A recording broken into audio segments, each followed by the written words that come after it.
So on my question box the other day, I got a question from Loretta. Can you lose fat by doing reformer Pilates, or should it be used to tone? Now this is really a two-part question. So today we're going to talk about part one. Can you lose fat by doing reformer Pilates? Now I've grabbed some of the kids' toys to show you what this could look like. So let's start at the bottom. So this purple one here is going to represent how many calories your body burns at rest. Quite a lot. It's going to make up 70% of the daily calories you burn each day. For most people, it's going to range between 12 and 1500 depending on your age, weight, height, and current activity level.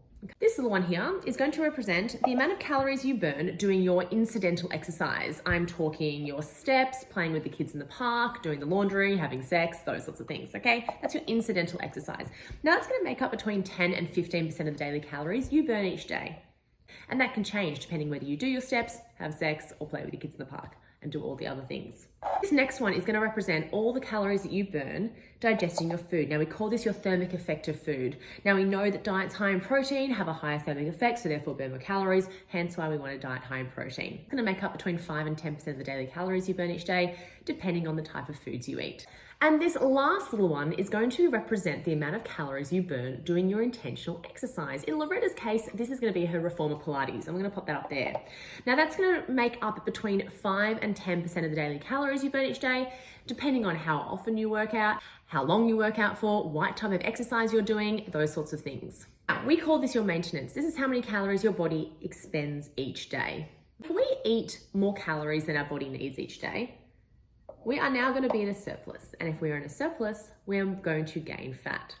If we eat less than the amount of calories our body burns each day, we are now in a deficit. So our body is going to lose fat. Now here's where it gets interesting.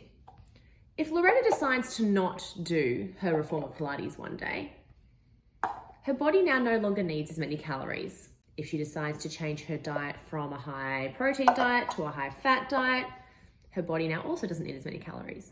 If she also decides to not have a diet high in protein, not do her reformer Pilates, and maybe she's only done 2,000 steps and hasn't had sex, then her body doesn't need nearly as many calories.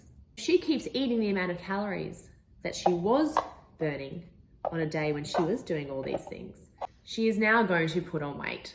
Now the thing to remember here is different exercises burn different amount of calories. An hour of reformer Pilates is probably going to burn less calories than an hour of running, for example, because your heart rate gets up. Your body has to work harder. But that's not to say that her reformer Pilates isn't helping her lose fat if she is eating the right amount of calories. So as you can see, your intentional exercise only makes up a very small portion of the daily calories you burn each day. It's about what you eat and all the other movement you do throughout the day. So rather than focus on the small amount of exercise you do for fat loss, worry about everything else. How much are you moving? What kinds of foods are you eating? And how often are you doing some intentional exercise?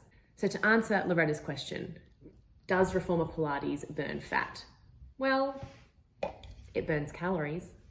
So if you're eating the right amount of calories, yeah, you'll burn fat. Stay tuned for part 2 where I teach you how to get a toned body.